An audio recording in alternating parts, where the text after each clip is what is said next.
Hello everyone. My name's Simon Kelly. I'm the Associate Dean for Research and Scholarship in the Science Faculty. Now on to space, the reason why we're here this week. For most of human history, the question of whether the Earth was the only host for life in the galaxy has been one for speculation. But now the Open University academics are investigating it, using robotic missions, using telescopes. So what you're going to hear this evening is about the search for life on comets, moons, extrasolar planets. You'll hear from Professor Ian Wright about the possibility of life on comets as part of the Rosetta mission. Professor David Rothery about the potential for life on moons around the gas giants of Saturn and Neptune and Jupiter. And finally, Carol Haswell will reveal a new population of potentially habitable planets and the possibility of life in our galaxy long after the Earth is swallowed up by the Sun. We'd like to hear your views too, so after each of the talks, there'll be a few minutes for questions, and then at the end we'll have a panel discussion and you can ask more questions, and we'll be taking questions off Facebook that have come in this week and from the live stream.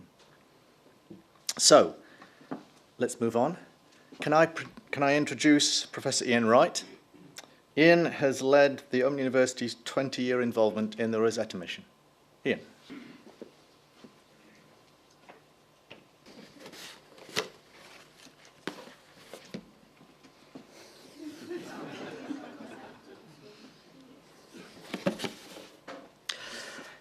Welcome. Yes, my name's Ian Wright, and I was going to tell you something about these things. These are comets. And you've already heard that the theme of this evening is about life. And what I want to do is explain to you my interest in what we can understand about life from studying things like comets. And I hope this almost doesn't need any introduction. This is a fairly iconic image of the comet 67P that we're going to as part of the Rosetta mission, and I think you can imagine that a bit of a scary looking object, really, not quite what we had in mind. I'll probably be referring it to as 67P, but its full name is Churyumov-Gerasimenko. And I want you to just bear in mind that the image of this thing, this object, which we call the cometary nucleus, because I'm sure if any of you have been lucky enough to see comets, or you've seen pictures of them or whatever, you've seen something like this, which is a body with a nice long tail that can be visible in the night sky. You'll never actually see one that looks like this with the naked eye. You need a long exposure on it, but that's what they look like. And I want to illustrate how long that tail is. And to do that, I'm going to take a geological map of the British Isles, and I'm going to superimpose on that, in inverted colours now, the comet's tail running from Land's End to John O'Groats. I was a bit nervous when I first put this together because, there was a fear that that bit at the top might belong to a different country by the time I go. So bear that in mind. Imagine that comet tail goes all the way across the British Isles. Then the object that's making all that stuff is about that size. In fact, that's an exaggeration. It's more like that size. And that is a shape model there of 67P. And if you're interested, that's the ESA project scientist and the lander manager having some fun at the comet arrival press conference. So think about that. You've got something that big that's making that huge tail. The huge tail you can see from Earth. But in actual fact, what we're interested in doing is going and finding out what it is that's making that tail. And that is quite a small object that actually is about something like 3 or 4 kilometres across in actual size. As I say, the theme is, what is life? The theme is life. And so I thought I'd introduce my talk by kind of, tackling the question, what is life? And I'll start by showing that. Some of you might recognise that. This was a feature that was found in a Martian meteorite almost 20 years ago that was at the time interpreted as a biological fossil. So this was evidence for life on Mars. 20 years later, I can tell you that minds are very definitely made up, but opinions are still divided. So after all that time, with the world's experts looking at this, we still can't agree on exactly what that thing is. So that shows that it's a difficult issue. But when I want to know about things like this, I go back to basics, and I went back to S104. It's our excellent introductory course to science, exploring science. And in there, it has some definitions of life. And this is what you learn at level 1, university science level. So what is life? It's a state of being alive. Yep, I can't quite like that one. It's the sum of activities of plants and animals. Yeah, right, whatever. And it's the period between birth and death. I mean, that's got to be the best one, hasn't it? You know. But in actual fact, if you wade through it, you'll eventually come to the definition that we use, which kind of sets everything up. You know, living organisms are defined as those that have the attributes of reproduction, growth, and metabolism. So that's what we mean by life. That's what we're talking about in the context of this evening. And I want to just to step back and think about life for a little bit. And to do that, I've taken these posters that are available through the Stargazing Live websites. These were done in conjunction with us, and you can download them. They come in 2 halves. So there's part 1 and there's part 2. So they're quite big. So I've stitched them together there. And if we look at this graphic, what we've got moving from left to right across the screen is a history of the universe. So time is progressing as we go from left to right. Interesting. When I was putting it together, I kind of remembered that actually there's a mistake on it, or rather not a mistake. There was a refinement in the measurement of the age of the universe that's appeared since we made the poster, and I think that's what science is all about. Things aren't necessarily cast in stone. They're the best evidence and so on that we have at the time, and they evolve. And this is a great example of how things have evolved. But if we think about really anything to do with the universe, but let's just concentrate on life. There, at the start, when we have the Big Bang, when everything formed, there wasn't any life. There wasn't anything. If we look at present day, we have the Earth, and I think we'll all agree it does have some life on it. But at some point in the past, a few billion years ago, that's when life actually began. And so that's what we're interested in, that interface between, when there wasn't any life and there was some life. And if we think about it in the context of the formation of the Earth, I mean, this is the kind of place we know and love. This is a fabulous Apollo 17 image of the Earth, taken 40 plus years ago now. And I think for some of us, it was the first colour image that we saw of the Earth that made us realise just exactly what a beautiful place it is. And that's what it looks like. But that's what it looked like 4.5 billion years ago. And in fact, the geologists call this the Hadean period, after Hades. Now, clearly, you couldn't live on that Earth. Absolutely impossible. There was no life on the Earth. So, in other words, the solar system was formed 4.5 billion years ago. Planets like the Earth were formed, and they looked like this for a while. But then things had to change so that life could ultimately get started.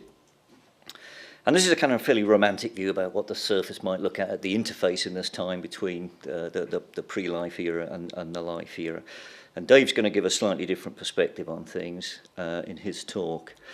So I just want to remind myself to say that what I'm interested in through the study of comets is that transition between an era when there was no life and then there was life. And by looking at comets, which are remnants of the solar system formation process, we're looking back in time to that material that we no longer have on Earth. It's gone. It's all gone to the reactions and the chemistry and the biology have gone to completion. We have what we have. So we have to go out there and look at comets to see what existed before life got started. But I will just mention Hoyle and Wickramasinghe, because they've taken their thinking to a much more extreme levels, and they believe that actually comets brought life to the surface of the Earth. Now, I would say that there aren't really any experiments on the Rosetta mission which are there to address this issue. It's, dare I say, a fringe view, but they would argue very passionately about it. Fred Hoyle's dead now, but Wickraman Singh would argue passionately about it. But most scientists believe that's just a complication too far. So if you, there are things on Earth called carbonaceous chondrites. This is a meteorite that fell through the atmosphere, and this is the Orgay meteorite. We're celebrating its 150th year of its fall. And most of the people in the community that study these things believe these actually came from comets. So this is quite interesting. If we can go to a comet and make that connection a bit more absolute, then clearly we have the possibility to study these things in the laboratory. And I was going to announce that my head of department had a sample with her for people to witness tonight, but she's forgotten to bring it. Anyway, so a few weeks ago, I gave a talk at a conference where we were talking about the connection between Orgay and Rosetta. And at the time, this is kind of what things looked like as far as the comet was concerned. And so I was trawling through the web looking for pictures of Orgay. And I came across this guy's personal collection. And the bit on the right there is his sample of Orgay. And so I kind of inverted the image of the comet and put it next to Orgay, and yep, I think that's proof that they must be related in some way or another. And so to Rosetta, the mission that I'm involved with, it's a fabulous mission. It's already arrived. It's already starting to do scientific measurements. It's a two-part mission with an orbiter and a lander. Instruments on the orbiter are already acquiring data, and I hope some of you have seen the images and so on that are coming back. We have an instrument on the lander, the Philae lander, and our instrument is designed to actually take samples of the cometary surface and analyse them and ultimately find out what the comet is made out of. Now, you probably know that over the last few weeks what we've been doing is struggling over trying to find landing sites. I must say, when we started practicing this process earlier in the year, we kind of imagined a comet might look something like that. So the challenges were there straight away. So we have to consider the shape, the illumination, the slopes, the topography, the fact that you've got to be able to communicate with the spacecraft and all this stuff. It's a very complicated business, but as things stand, a landing site has been selected, which glorifies in the name Site J, and that's where it is on the comet. The bit you can see sticking out, that's the head of the duck, if you like, and then the body's behind it. And actually the landing area is quite big, and what I've done is just drawn on there a landing ellipse, the kind of area we'd like to try and land in, based on the cross that's put in the centre there.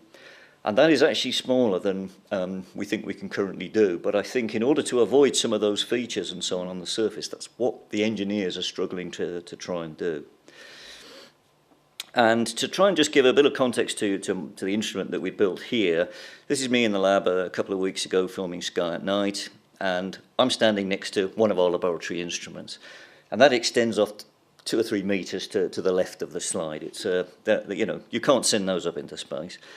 So I've superimposed on that one of the members of our team, roughly to scale there, and in front of him is the shoebox-sized instrument that we built here. And that is going to do these kinds of measurements in space as the same kind of things that we would do in the lab with this huge, great instrumentation. And it's out there, it's working. I'm afraid this is kind of what we get. We get excited by stuff like this, but that proves that the instrument is working. And I should say that at this very moment, 300 million miles away, we are running the instrument at this very point in time. It's actually collecting samples of the coma gases, and it's going to analyse them, and hopefully we'll get the data back tomorrow morning. Please follow us on Twitter, Philae Ptolemy, and in case you're wondering why the instrument's called Ptolemy, Ptolemy was one of the words in the cartouches on the Rosetta Stone that was instrumental in translating and understanding hieroglyphics. And if you want to perceive that in a more local context, this is the Philae obelisk here at Kingston Lacey House, which is a National Trust property in Dorset. And actually, if you go up to it, it's got hieroglyphics on the side of it. And if you look, it's quite badly weathered, but if you look quite carefully on one of the sides, you can see the cartouche with Ptolemy on it. And that's why we named our instrument Ptolemy. And so I'll end there, but in the spirit of a campaign we're doing, for a promotional campaign for students of the OU, I mean, there's a thank you and there's a landing on a comet thank you. So please follow that. And I would also point to one more thing that we're doing as part of World Space Week. We're doing a Twitter question and answer, Ask the Expert session on Friday this week, I think from 2 until 3. So if you've got extra questions or things you think about afterwards, we're going to be online to answer some of those then. Thank you.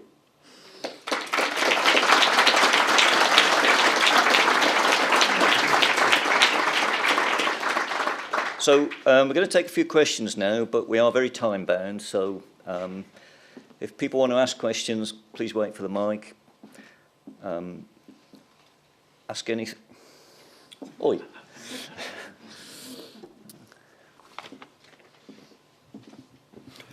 How much gravitational pull has the comet got to give you for landing? It's a tens of micro G. So you know, if you standing on it and you sneezed, you would probably never go back again. Yes, it's a very tricky engineering problem. The thing is about a comet, there's hard bits and there's soft bits. And if you land on a hard bit, you're likely to bounce off. And if you land on a soft bit, you might sink. But the lander has been designed with all kinds of features to actually anchor itself down once it lands. You know, it has explosive harpoons, it's got screws in the feet and all this kind of stuff. But it'll hit the surface, hopefully, at something like, if you imagine a sheet of A4 paper landing on a desk, that's kind of what the pressure, what it will feel like. So, Because I was thinking if you're going to start trying to push things down, it'll then push the probe up. we have thought about that, we have worried about that, but you know, we keep our fingers crossed, you know, in the best spirit of exploration. Thank you. Is the comet rotating? Yeah, it's rotating. It rotates about once every 12 hours or so, and it's interesting when we're actually going to try and land on it. We might be, if we go to Site J, we'll be ejected 7 hours before landing. So you can imagine the comet's actually rotated quite a long way. You know, you can't really see the landing site when you actually eject.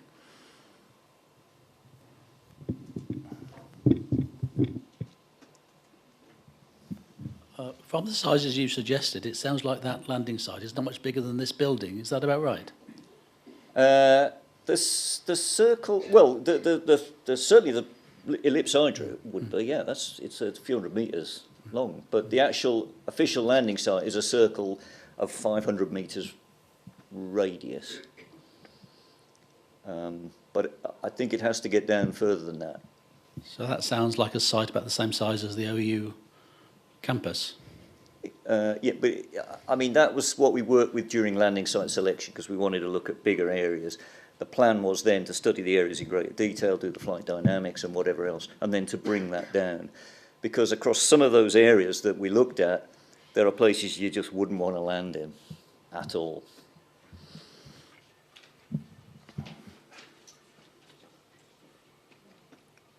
I guess this better be the last one, yeah? Oh.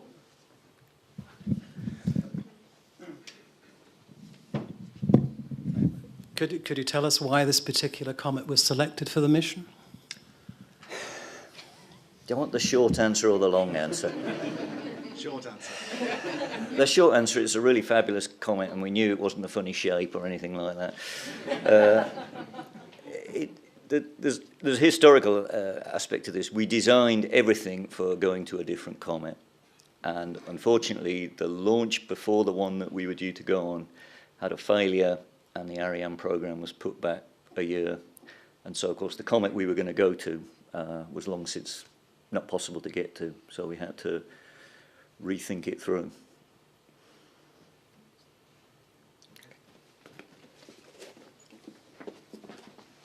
Thanks very much, Ian. So, vote in the room. Are we leaving the comet model here, or am I taking it away? What do you think? Okay. Can I now introduce Professor David Rothery, David works on both terrestrial volcanoes and extraterrestrial planetary surfaces, lunar surfaces, and he will be talking on moons. Thank you, Simon. I was originally invited to come and talk about signs of life on the moon, which would have been far too short a talk. So I suggested this title instead. Very appropriate. I've been thinking about moons since, I remember it very clearly when Voyager had its last flyby of Neptune in 1989. I thought, let's write a book about this, so I did. And then we had the chance to produce a Moons MOOC last year, which was a lot of fun. Anybody here do the Moons MOOC? It's running again in February. Okay, so search for life on moons. You might not think of moons as being particularly habitable places. I mean, our moon isn't a good place for life, which is why I changed my title. But what does it take? What do you need for a planetary body to be habitable, to be suitable for life? I mean, do you think you need an atmosphere? Do you need to have oxygen? Do you need liquid water? Do you need sunlight? Do you need a source of energy? Now, which of those do you think are essential requirements for life? Well, here's what I think. You don't need an atmosphere. You don't need organisms breathing oxygen. You do, as far as we know, need liquid water. It's a wonderful solvent. All cells depend on water and so on. So you need temperature where liquid water is going to be available. Sunlight. Plants depend on sunlight. No plants, we'd starve. Well, fine. But there are ecosystems on the Earth which don't need sunlight. You do need an energy source, some kind of chemical gradient that life can grab hold of and use for its metabolism. That's all you need. You need water and an energy source, fundamentally, for life. And we do have water, and we do have energy sources inside certain moons, which is why moons are good candidates for life. And here's an environment on Earth. It's the floor of the deep ocean. This column here being built up by chemicals precipitating is a metre or so long, and this is the plume of turbid water with precipitates forming in it. These are black smokers on the deep ocean floors, and there's white scum around there, which is bacteria. There are a few shrimp and crabs and things scavenging around, feeding on the bacteria. There's a whole ecosystem down there that's independent of sunlight. And this is a favoured environment for where life on Earth could have first begun. Ian showed a picture of kind of volcanic springs at the solid atmosphere interface, but put an ocean in between, you're protected from horrible ultraviolet sunlight or other kinds of harmful radiation, and you can start forming life even when the Earth is still being bombarded by quite a lot of meteorites if you're down the bottom of the ocean. And if you look at the phylogenetics of life on Earth, the last common ancestor we can find is an organism that lives in hot environments like this and doesn't breathe oxygen either. So this is a good setting for life to begin on the Earth, and we've got settings like that, we think, inside various icy bodies. So if life could begin on the Earth, it could begin inside these icy bodies. So these are called, there's chemical energy there at the interface, and these things are called hydrothermal vents. Mars today, bone dry, a few trickles of water coming out now and then, but the surface is certainly pretty hostile for life. It's bathed in UV radiation. There might be things underground if you dig for them, but it's worth looking for life on Mars, don't get me wrong. But if we want to find a complex ecosystem, we're far more likely to find one inside an icy moon, I would argue, than inside Mars. Icy moons have internal oceans. Here's a cross-section for a Ganymede. This in the middle is meant to be its iron core. There's the rock. Everything above where I've got my cursor is water. Some of it is solid water, that's ice. Some of it is liquid water. Now, inside a body with as much gravity as Ganymede, the ice can take various phases of different densities. And on this model, which only came out a year or so ago, there are oceans at 4 different depths. So in any of those, you could have life, especially the lowest one, where the ice is sitting on top of the rock, is more chemical rich. So you could have life inside a body like Ganymede here. Now, that deepest ocean would be very hard to get down to. So there are other moons which have much more potentially accessible life. But just for scale, it's bigger than our moon, slightly smaller than the planet Mercury. This is a big body. Thank you. So here's Europa, which is about the size of our moon. We know from its density, it's probably got an iron core, then rock, then 100 or so kilometres of water. We don't know how much is solid, that's to say ice, and how much of it is liquid, but we're sure that some of it, most of it, is liquid water. The way it interacts with Jupiter's magnetic field, for example, and we can see clues on the surface that the ice has broken apart. So down here on the interface, 100 kilometers below the surface, we could have hydrothermal vents. We can also get the surface like this. Why not hydrothermal vents like this on the floor of Europa's ocean? We know it's hot inside, it's tidally heated. We could have hydrothermal vents there supporting an ecosystem that doesn't need sunlight, doesn't care whether there's an oxygen atmosphere above the icy surface. I mean, there isn't. You don't need it. You can breathe methane or whatever. You can metabolize without the use of oxygen. So as well as the hydrothermal vents, if life began there, it could find its way to the surface in cracks. The surface ice breaks apart now and then, and life could have evolved into photosynthetic life forms inhabiting these cracks. So you've got an ecosystem potential on the floor of the ocean and in these ephemerally open cracks. So there could be life in cracks. So here's a view of Europa's surface seen from above. It's 100 kilometers across, and this is a crack which is opened and closed, and every time it closes, it squeezes some slush out and builds up a ridge either side. Go to one of those cracks when it's open, you could find the life in the ocean. Go to a crack when it's squeezed shut, and scrabble around in the slush that's refrozen, you could find entombed dead organisms. So here's what could be inside one of these cracks. Some plants clinging to the walls, some planktonic things which get sucked up when the crack opens and pushed back down when the crack closes, things which crawl. So you could have photosynthetic life near the surface as well as chemosynthetic life at the vents deep down. And we can tell that the ocean is dynamic because look at an area like this. You can see places where you've got rafts of ice which have just barely broken apart. But over here, the ice has been completely disrupted and has refrozen in between. That ocean is occasionally exposed to space, we think. Okay, so Europa is a big one. If you want to get down to the surface of Europa to look for life, it's quite a challenge, but I'll come to a possible solution at the end. But Enceladus, a satellite of Saturn, nearly 500 kilometers in diameter, it's a much easier target to go for because can you see these plumes here? Below the South Pole, water is being jetted to space. Not as liquid droplets, it freezes straight away. I mean, the surface temperatures here are minus 160 centigrade, so it's way too cold at the surface for life, but once you can get warm water up there, you're okay. So we could have, there's an ocean clearly inside Enceladus, which is venting to space. All you then have to do is fly a spacecraft through that plume and sample it. And now here's a wonderful close-up of these vents jetting a couple of 100 kilometers into space from these cracks near Enceladus' south pole. Fly through there with the right instruments, you can find life. Because if there's life inside, you should find it being jetted into space. Well, there's a mission there called Cassini, which has flown through the plumes, but it wasn't equipped to look for life. Nobody suspected this when Cassini was designed. So that's a kind of model through Enceladus, a rocky core, an ocean which may not be global, just a sea over the South Pole and tidal heat, disturbing things, keeping the water warm enough and venting to space. So just to look ahead to where we hope to go in the future, nearly 2 years ago now, ESA announced an instrument suite for its Jupiter Icy Moons Explorer, a mission called JUICE, which we hope to have Open University involvement in. It will orbit Jupiter. It will study Ganymede in detail. It will have a few flybys flybys of Europa as well, looking for life on Europa. And this was going to be my last slide until last night when this news item came to my attention. This is a NASA proposal that's just received $100,000 as a preliminary study to develop this concept further.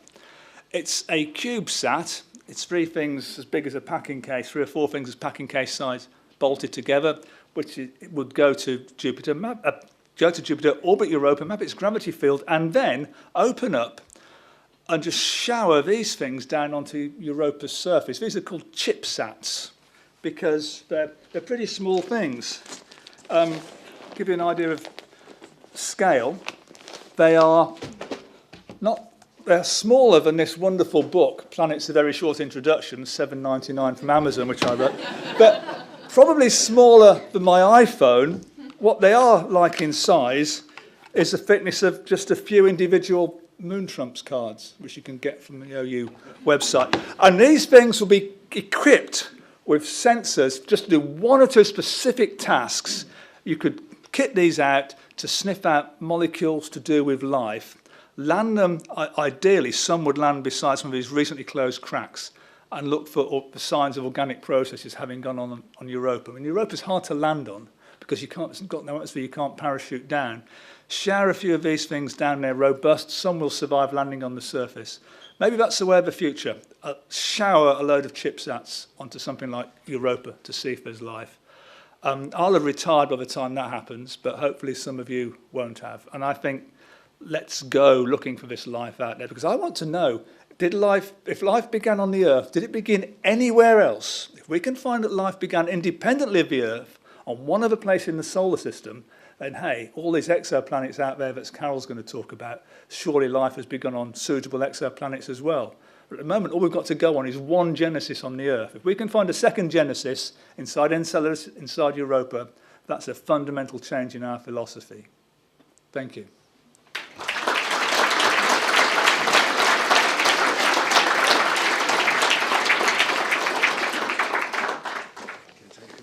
Sure. Any questions? And please wait for the microphone. Is there any problem with like bacteria from our world, you know, being put onto a pristine environment? Very much so. It's very hard to get a lander on Mars clean, a lander on Europa clean. And if you fill one of these things with chipsats, look at all the surface area on all of these little things. You've got to have them completely, we can't have them completely devoid of life. As devoid of life as you can before you launch.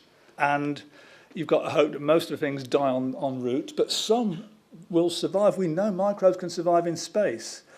There are rules in place by an organisation called COSPAR, Committee for Peaceful Use of Outer Space. I forget what the acronym stands for. And there are rules which say anywhere you send a spacecraft from Earth, there must be less than a 1 in 1,000 chance or 1 in 100 chance of contaminating it. Because it recognises that ultimately, if we send something to another planet, we're going to contaminate it. Now, you may have ethical reservations about putting Earth microbes in an environment where they might live. It will certainly be harder to study the Europan biosphere if we've taken earthly organisms there as well. But ultimately, if we're going to explore space, we cannot avoid contaminating these other bodies. But on the other hand, nature might have done it already. We've got, as you heard in Ian's talk, we've got meteorites on the Earth which have come from Mars. There'll be bits of Earth rock which have been knocked off the Earth and found their way to Mars. So Earth and Mars have been exchanging bodily fluids for the past 4.5 billion years. So life on Mars could have come from Earth or vice versa. It's harder to get from Earth to Europa. So it's likely that life on Europa is independent of the Earth, but we need to check that it hasn't got there accidentally. And we certainly don't want to not deliberately, but accidentally contaminate Europa by sending a dirty spacecraft there. There's a question here, if we have time.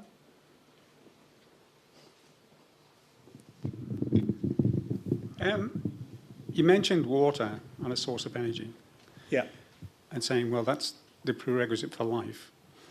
But we're carbon-based life forms. Is there any chance that there's another element that life is based upon? You say that, you know, when we've gone there, we weren't looking for something. Is there a danger that we're not looking in the right place? There is a risk. You're quite right. But I think we have to deal with life as we know it, because we know life based on carbon and using water can exist. You can construct life based on silicon, but it doesn't bond to as many elements or germanium as carbon does. You can look for solvents other than water, but they don't seem to be as good. So let's begin at least by searching for things that we can recognise as life.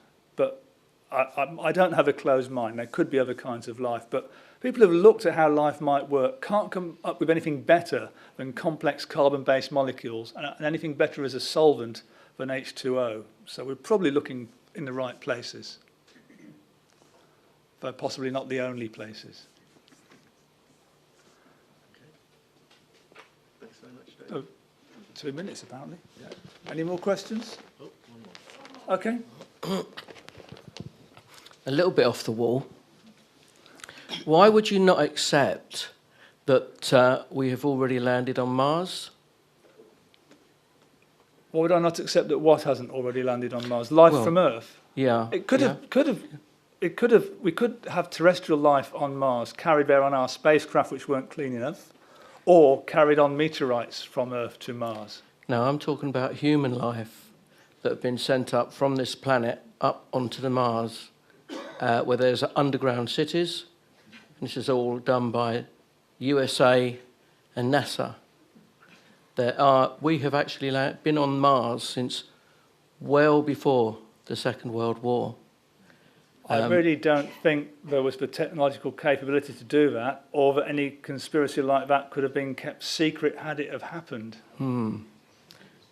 I could go more, but I'll leave it at that. But it's quite deep. We are actually on Mars. Thank you. Do we want to take one more? Lady behind? Sorry, I just have one question. The chips that they're thinking of sending out, what are the chances of them actually landing without being smashed and being able to send back? I think the idea is that they would be robust and that 50% would survive impact. If you're sending out several dozens, then you're going to get plenty of data back.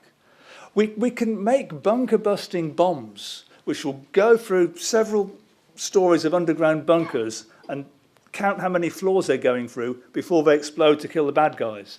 So we can build technology, it's the war dividend, we can build technology that will survive enormous decelerations and still work.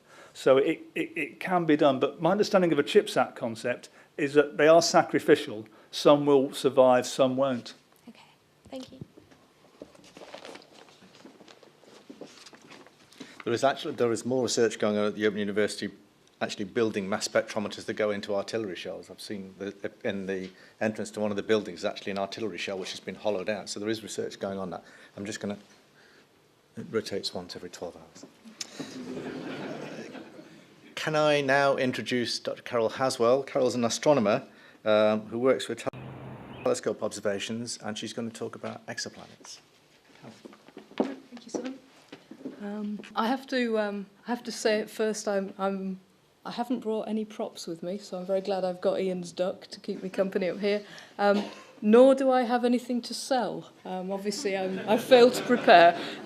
However, in mitigation, I think I do have the best topic, because I think if we want to find life outside the Earth, the place to look is exoplanets. Exoplanets are planets which are orbiting around stars other than our own sun.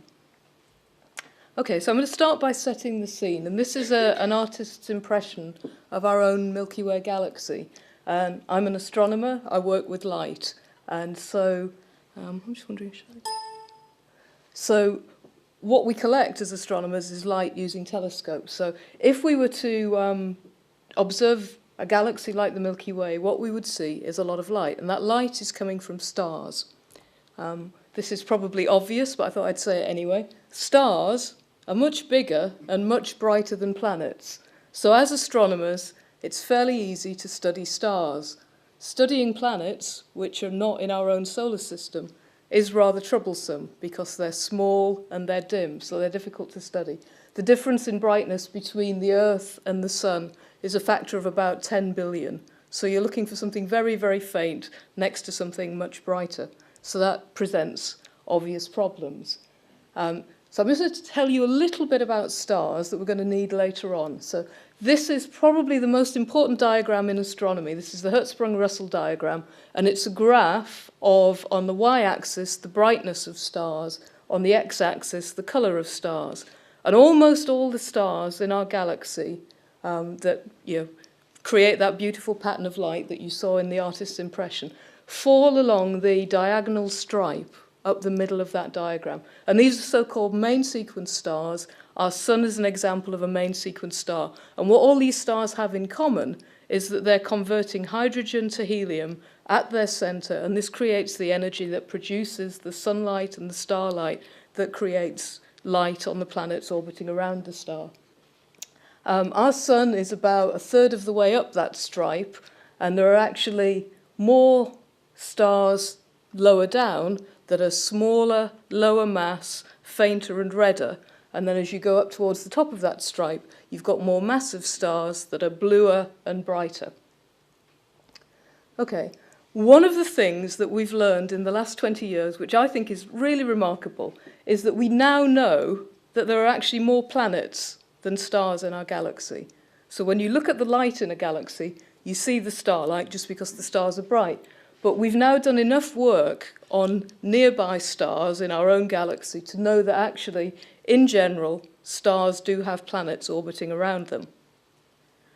So there are lots and lots of planets in our galaxy.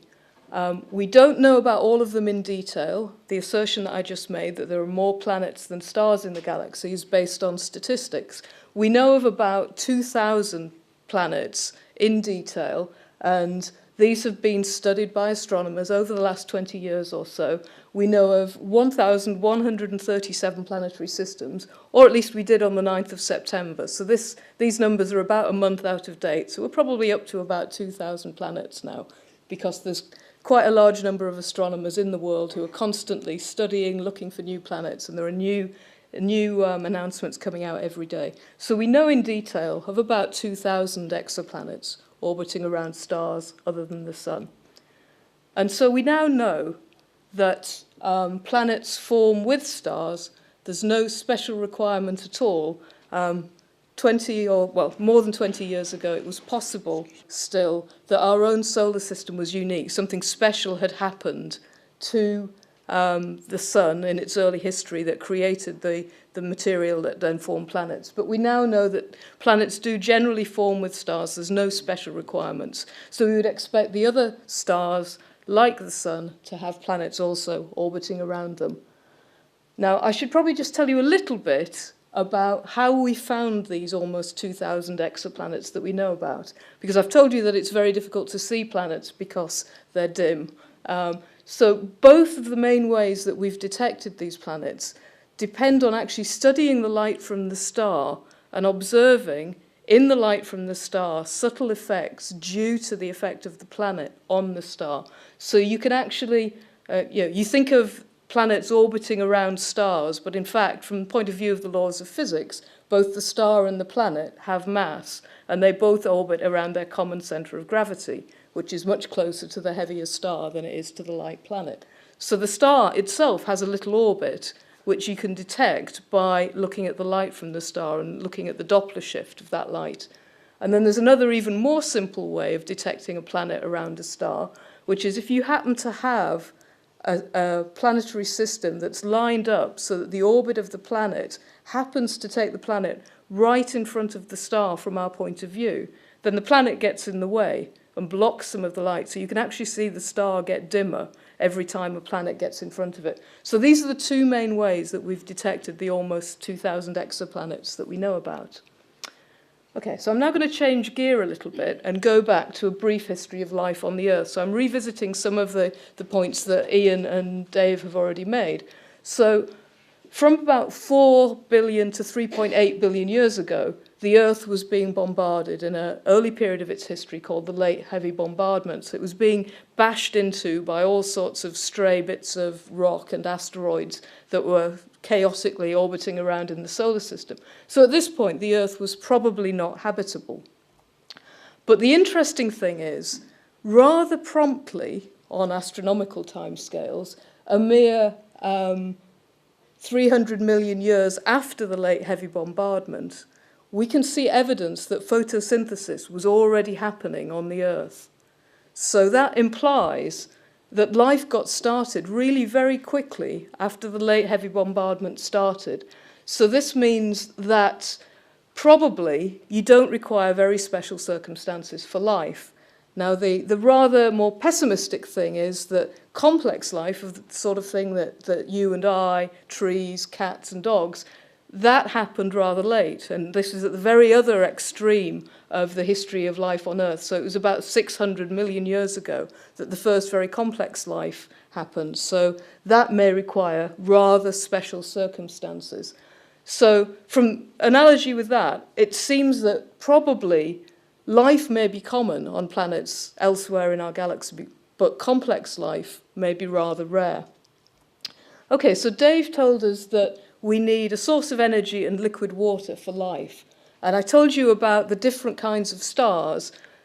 Where you would need to put a planet in order to have liquid life on its surface depends on the type of star you're orbiting around. So the big hot blue stars have a habitable zone that's fairly large and fairly far away.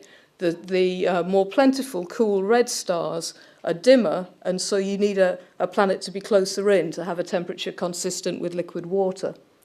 But it's more complicated than that. You can't just put the planet in the habitable zone and say it's going to be a habitable planet. It's much more complex than that. And as we know from our own solar system, the difference between Earth and Venus is dramatic. And it depends, a lot depends on the atmosphere and the clouds, whether you have a dry and toxic environment like Venus or a wet, habitable environment like the Earth. So clouds can help, as they do on Earth. But if you have too many clouds, they can trap heat and cause a runaway greenhouse effect. So it's really rather complicated to assess whether a planet is habitable or not. In the future, with more powerful telescopes, we may be able to make observations which will allow us to identify individual chemicals in the atmosphere of planets. And this gives us the potential to actually say, is there life now on the surface of this planet that we're observing? So, for example, on the Earth, we have oxygen in our atmosphere. Oxygen is highly reactive, and we only have oxygen in our atmosphere because it's been constantly replenished by the processes in plants on Earth. So if we were to be able to detect oxygen in the atmosphere of an exoplanet, that would be a so-called biomarker and give us a strong steer that perhaps there is, in fact, life on that planet. Now, finally, I'm going to, as promised, tell you a little bit about some work that we did here at the Open University. So I told you that most of the stars in the galaxy are along that diagonal stripe in this diagram. All of those stars will eventually run out of fuel, and almost all of them will end their lives as white dwarf stars, which are in the bottom corner of that diagram.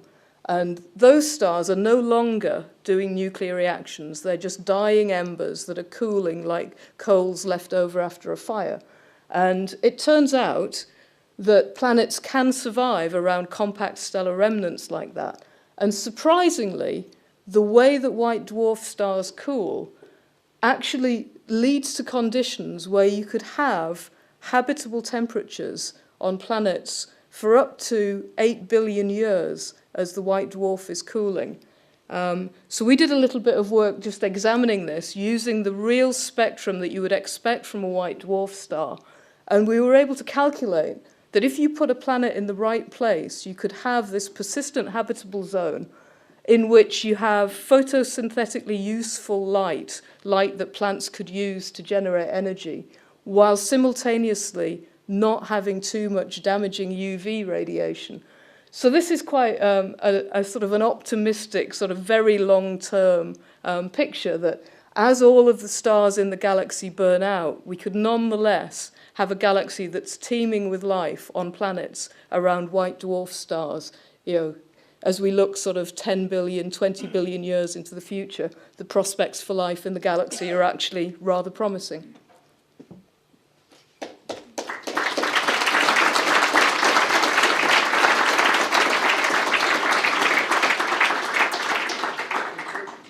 So do we have questions? If you have a question, you need to wait for the microphone. Yes, there's one here. The planets that you're finding on the stars, how far away are the stars from us in light years? Ah, right. Handily. I happen to have so this is a sort of schematic diagram of our Milky Way galaxy. And there's a scale there in light years, and the distance of our sun from the center of the galaxy is indicated. So the planets that we find, their distance depends on the method used to find them. So there's a little cloud of sort of greenish points there that are clustered quite close to the sun. And those are the ones that have been found by the Doppler technique, where we're looking at the motion of the star caused by the larger motion of the less massive planet. And to do that, you need a fairly bright star because you have to spread the light out very, very widely. So you need a bright star to be able to do that. Then there's a sort of a slightly larger cloud of red points, and those have been found by transit surveys. So at the Open University, we are involved in the SuperWASP project, which has found quite a number of transiting planets. I think we're up to almost 200 now. And those planets are around stars that are slightly more distant from the sun, because you just have to collect all the light from the star to find them. You don't have to do the very precise spectroscopy. And then many more have been discovered by a satellite, by a NASA satellite called Kepler, which pointed in a particular direction and made very precise measurements, again, looking for planets that are getting in the way of the star and causing a transit signal where the light dims. And because it's pointing in a particular direction, it's actually on average looking at fainter stars, so those are dimmer. So I've sort of schematically indicated those with the blue dot.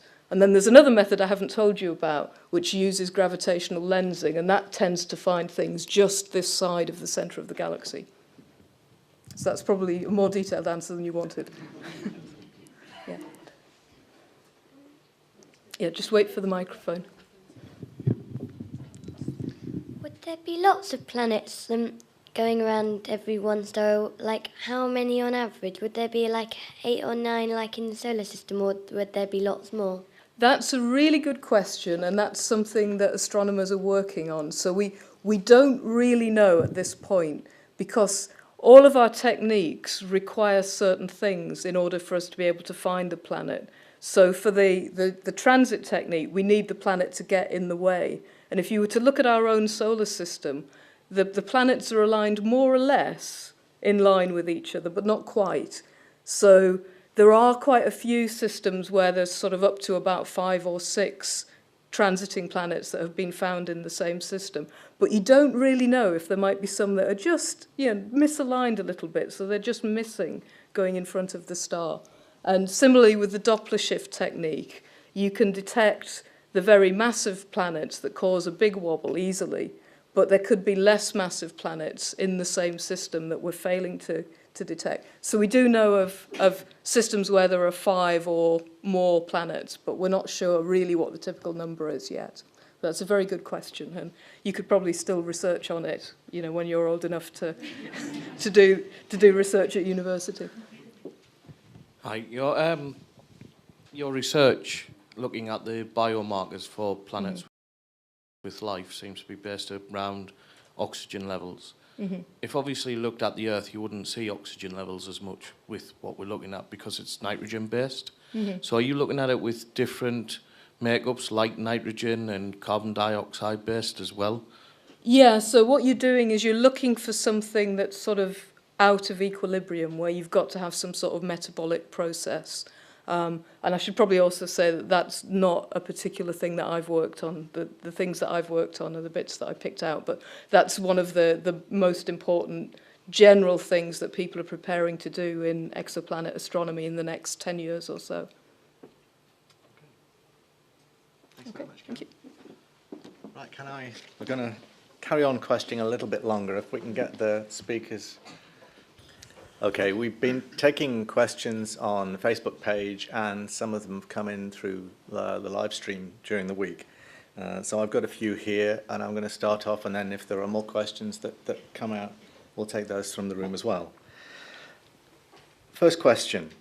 Now that a spacecraft is on the edge of the solar system, could it be used to look at the types of particles, objects, or space there is beyond our solar system and see if there's anything out there that looks like life? Dave, do you want to start that one?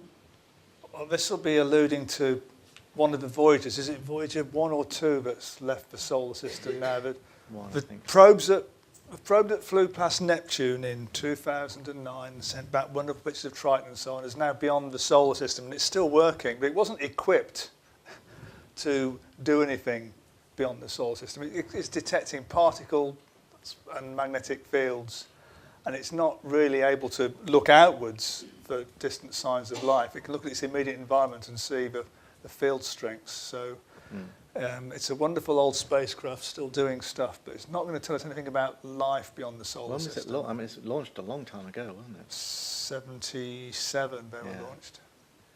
There's a big gap between that and what you're looking at, Carol. How do we look at something between the edge of our solar system and the distances that you're looking at? Well, as an astronomer, we need light. And light by and large comes from stars. So you can look at what's called the interstellar medium, the material between stars, by seeing it absorb some of the light from distant stars. And certainly some of the molecules that are thought to be prerequisites for life have been detected in the interstellar medium. But I don't think anybody would think that the interstellar medium was a particularly promising place for life because it's so low density. I think you probably need a bit more stuff to get life going. Okay. But I think what it shows that if for whatever reasons you wanted to do this, it's going to take you 40 years to get there before you can start looking. Yeah. So it's a tricky thing to study by sending a spacecraft. Yeah, and there's a lot of different ways we could do it. If people have a particular question that's coming out of discussion, just stick your hand up and we'll try and pick it up. Another question that came from Facebook: can people propose experiments that they would like to be sent onto comets or into space? You want to take that one in? Well, it's an interesting one because the process that we went through was very formal, and it was the way things were done and the way things are likely to carry on being done if they're done through agencies and whatever else. I think just around the corner there's a new era of entrepreneurs or people who want to utilise space for their own probably commercial ends involving space tourism or whatever. And we can see that's, we're on the cusp of actually seeing some of these things now. And I think that those will give the opportunities for people who want to do scientific research to piggyback onto these missions. And I think it'll open up certainly great new possibilities for research projects. Okay. But if you want an instrument to do so-and-so on a spacecraft, you probably have to be able to build that instrument yourself, because you can't normally buy them off the shelf. We're pushing the edges of technology with these instruments. Actually, that's not No? true. Okay. CubeSats now, you can actually buy the bits and pieces just off the web and you can put them together yourself. No, I think it's entirely possible. It really is just around the corner. I think the question was particularly about landing on a comet or something like that. That is a bit of a tough one for anyone to do, and I think missions like that are going to remain the preserve of like European agencies or whatever, because they're just so challenging. Okay, thanks. I'm going to take another question. We may have covered this one, but let's just do it. Are viruses things that have developed on Earth, or did viruses come from space? It kind of goes back to your talk, Dave. I didn't mention Fred Hoyle and Rick Ramasinghe. Fred, sorry. Well, you can talk about it. I don't think so. Comets can deliver building blocks for life. We have no evidence that viruses, which are sort of prebiotic things, were on comets. So I think they probably began on Earth, but I can't prove it, and it's one of the things we're trying to find out. I mean, it almost gets a little bit philosophical, that, because, I mean, Dave did talk about the possibility of meteorites from Earth going to other planets. Well, if they do, they will take stuff with them in a fairly sort of randomised way. I mean, in the same way, we're probably somewhat paranoid about bringing samples back from Mars to Earth, which could have Martian life forms on them. And we'd have all kinds of quarantine procedures and God knows what. Meteorites from Mars arrive when they do, and they come with whatever they've got. So, this is already happening. It's already happened. Got a question down here in the room?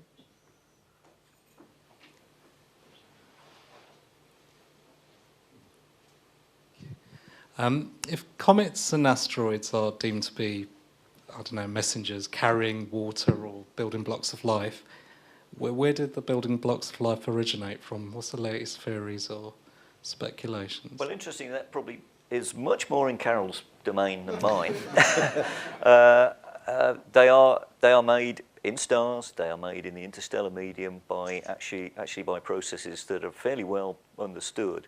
And it's the interesting aspect of how they get transformed from diffuse clouds of stuff, how they then aggregate into a solar system that has a central star and a planetary system. Now, it's interesting. I mean, Carol was talking about exoplanets and whatever else. We tend to forget that actually this phenomenon was discovered in our lifetimes, and most people here, I guess. You know, several years ago, there weren't any the only planets we knew about were in our own solar system. I mean, now that we're finding them everywhere we look, I mean, it was kind of mad that we would have thought that perhaps our solar system was special. So I think that's the interesting part, is how you convert from the stuff that you start with into what we've got, and that's what people like me study. But if you want to answer about how it's actually made, then Carol's your person. I'm not sure I'm really your person, but we do have quite a lot of astrochemists here at the Open University who, in the lab, will try and make a vacuum and then try and make some of the molecules that have been seen in the interstellar medium. And they also do sort of analysis of the spectrum of those molecules so that they can identify them in the interstellar medium, as I said before, looking at the absorption of light from background stars. So there's a long list of, I think, dozens of molecules, including sort of things that you need to build amino acids that have been detected in space. And I think it's thought that a lot of them form on little dust grains. So, you know, an atom will hit a dust grain and then sit there bored for a very long time, and then another atom will come along and you maybe get a molecule forming very gradually in that way. But in principle, what we're made out of is stardust. All the elements in our bodies were made in stars. Got a question? Oh, down there. So far you've talked about fairly primitive life forms. Any thoughts about how we would detect whether this life form is, in our sense, intelligent? And how would you know who it was? Well, Carol touched on whether or not it's difficult to go from microbes to complex life. Are cells going to stick together, give you multicellular organisms? And if that happens, is intelligence going to be a driver for evolution and will self-select and push life towards intelligence? People have famously argued that it only took a few billion years to get intelligent life on Earth to our stage. We could be colonising the galaxy in 1,000 years' time. You can build a ship that goes a tenth the speed of light that will take 1,000 years to get to another star, bootstrap a civilization, and then go on. You could colonise the whole galaxy in 10 million years. Why has nobody else done that? We see no signs of anybody having done this. This is the Fermi paradox. Enrico Fermi articulated it. Where is everybody? If life is so common, is intelligent life common? And if it is, why can't we see signs of it? It's a big mystery. It could be pointing to the fact that life doesn't get started anywhere else, or it could be that complex life is extremely rare, or that intelligence rarely develops, or that everybody who's intelligent is actually rather stupid and kills themselves before they can start colonising space. But it's a big paradox. Is it also not possible that there could be some sort of cosmic co-spar agreement not to pollute us culturally with superior knowledge? Okay, let's take another one from the Facebook page. Are the signatures of life on Mars the same sort of bacteria that's found on ancient Earth bacterial traces? I'm going to allow you the plausible deniability of life on Mars there, but is the signature or are the things on Mars like we see in ancient Earth? Well, I mean, it's an active area of research, and there are new missions going to Mars all the time, some of which are going to try and address this issue. It's been discussed already about the fact that it's a little bit tricky. We can go to Mars and we can study it in a very kind of black and white sort of way. We can find out what it's made of, whether there are organic compounds, whether there's a water cycle, whatever. If you want to know about life, you've either got to look for some indirect things, or you've got to look for signs of biology, signs of the kind of things that I talked about that define life on Earth. The problem with doing that on Mars is that we would tend to do that, and our thinking would be very what I call geocentric. We think about how life on Earth works, and therefore we'd say, oh, well, this is how it has to work on Mars. And of course, there's no reason why it should do that. So we could design an experiment on Earth to go to Mars to detect life, but completely misses it because it's looked for the wrong thing. So I think that's it's a really tricky one. It's really tricky to know the answer. I mean, there are these rather fanciful ideas, perhaps, that actually life on Earth started on Mars and was somehow or other transported to here during the history of the early solar system. It seems like, I mean, most of us would use Occam's razor here and say, well, that's just making it more complicated than it needs to be. Yeah, and there's need for more data, I think. It's an active area of research, yeah. And there are no signatures of life on Mars at the moment. That queer buggy thing in the electron microscope image of a Martian meteorite that Ian showed has been largely discredited. It's probably not organic. It's not proven. And the other possible signature of life on Mars was a methane signal in Mars's atmosphere. It's a gas out of equilibrium with the rest of the atmosphere. And that is not widely credited anymore. So we have no firm signatures of life on Mars at the moment. You're telling me that thing in the meteorite is a real bug, yeah? As scientists, we always have to be very careful about having a pre-judged idea about what we're looking for. We have to be open to things. We have to set hypotheses and test them and all the rest of it. Certainly most scientists who've been engaged with the Martian meteorite and the life on Mars issue have come to the conclusion that it's not good evidence for that. That's not to say there aren't people that would argue passionately the other way. Okay, thank you. We're going to have one last question. Is there one in the audience? We've got one here.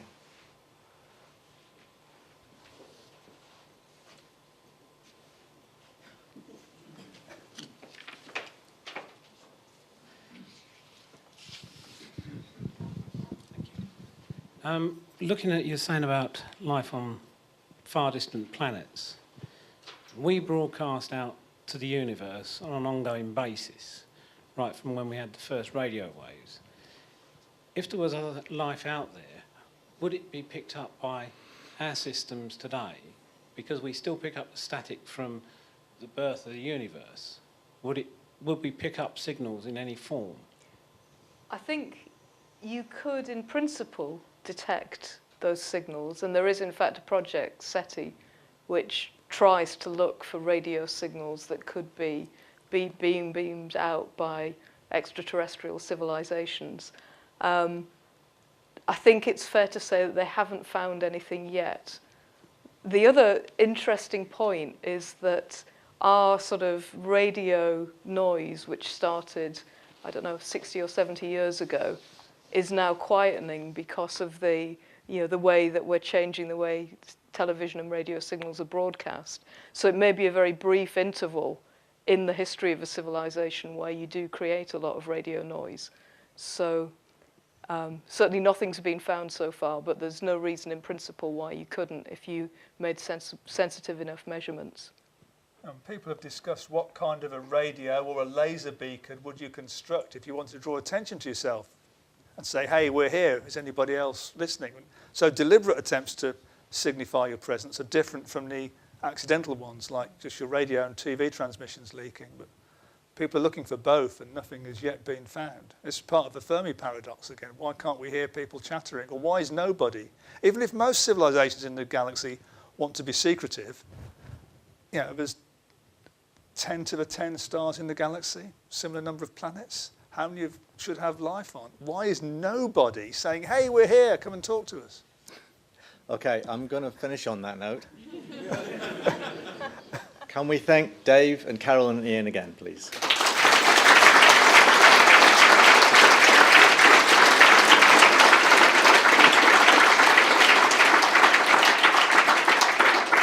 I know there were more questions coming in on Facebook and live stream, and we will, for those of you who are not in the room, we'll try and answer those over the next few days. You can follow more events on in World Space Week on Twitter with the hashtag WSW2014.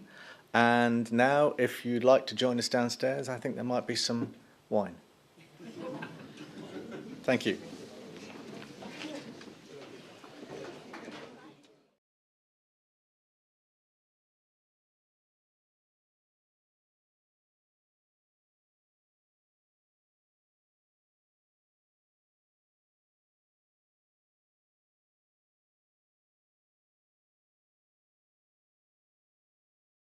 My interest in what we can understand about life from studying things like comets. And I hope this almost doesn't need any introduction. This is a fairly iconic image of the comet 67P that we're going to as part of the Rosetta mission. And I think you can imagine that a bit of a scary looking object, really, not quite what we had in mind.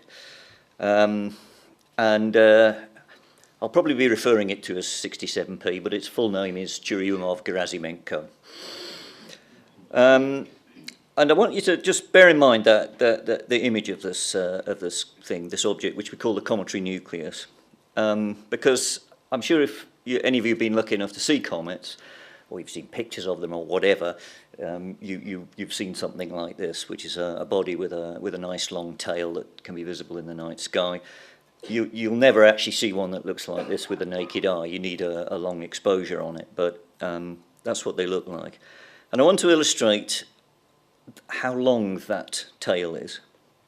And to do that, I'm going to take a geological map of the British Isles, and I'm going to superimpose on that, in inverted colours now, the comet's tail running from Land's End to John O'Groats. I was a bit nervous when I first put this together because, there was a fear that that bit at the top might belong to a different country by the time I go. So bear that in mind. Imagine that comet tail goes all the way across the British Isles. Then the object that's making all that stuff is about that size. In fact, that's an exaggeration. It's more like that size. And that is a shape model there of 67P. And if you're interested, that's the ESA project scientist and the lander manager having some fun at the comet arrival press conference. So think about that. You've got something that big that's making that huge tail. The huge tail you can see from Earth. But in actual fact, what we're interested in doing is going there. And if we look at this graphic, what we've got moving from left to right across the screen is a history of the universe. So time is progressing as we go from left to right. Interesting, when I was putting it together, I kind of remembered that actually there's a mistake on it, or rather not a mistake. There was a refinement in the measurement of the age of the universe that's appeared since we made the poster. And I think that's what science is all about. Things aren't necessarily cast in stone. They're the best evidence and so on that we have at the time, and they evolve. And this is a great example of how things have evolved. But if we think about, well, really anything to do with the universe, but let's just concentrate on life.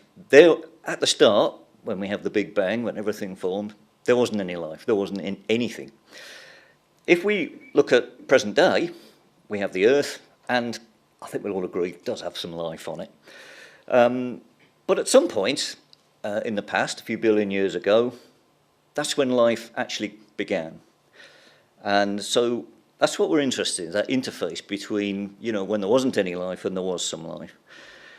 And if we think about it in the context of the formation of the Earth, I mean, this is the kind of place we know and love.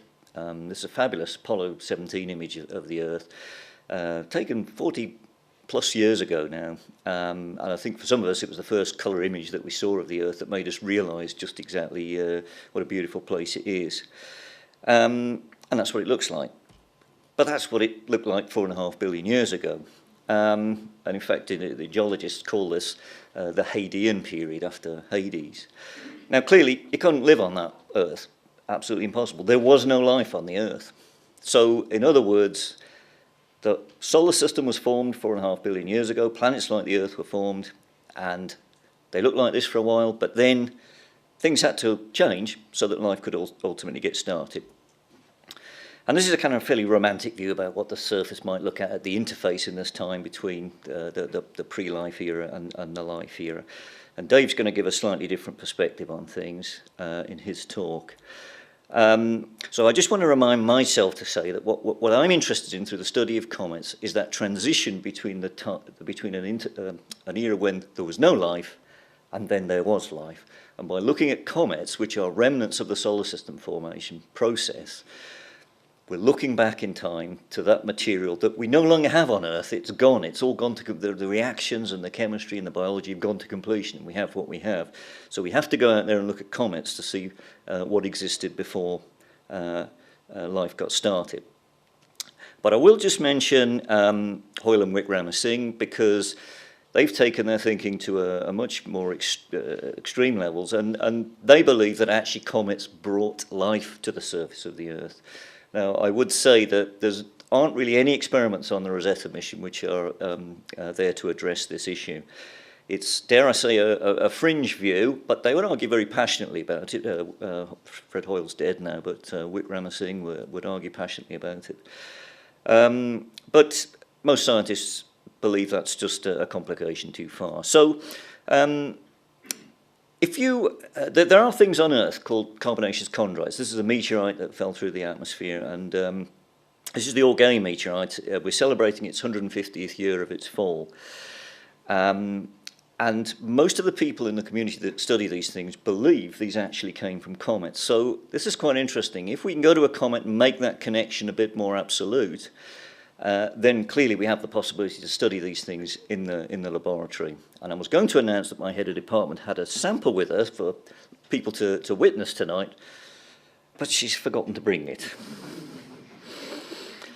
Anyway, so a few weeks ago I gave a talk at a conference where we were talking about the connection between Orgay and Rosetta, and at the time this is kind of what things looked like as far as the comet was concerned, and so I was trawling through the web looking for pictures of Orgay, and I came across this guy's personal collection, and the bit on the right there is his sample of Orgay, and so I kind of inverted the image of the comet and put it next to.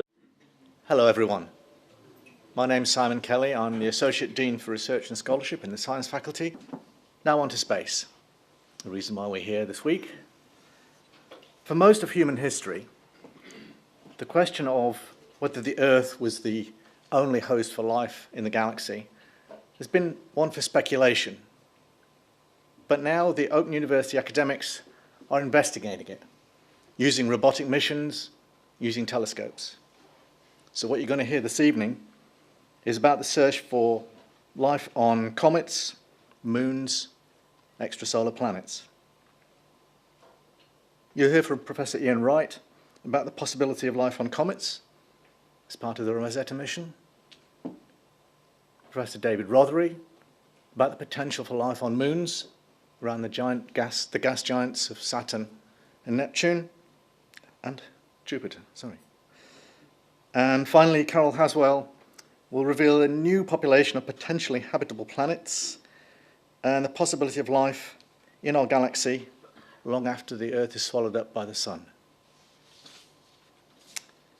We'd like to hear your views too, so after each of the talks, there'll be a few minutes for questions, and then at the end we'll have a panel discussion and you can ask more questions, and we'll be taking questions off Facebook that have come in this week and from the live stream. So, let's move on. Can I introduce Professor Ian Wright? Ian has led the Open University's 20-year involvement in the Rosetta mission. Ian.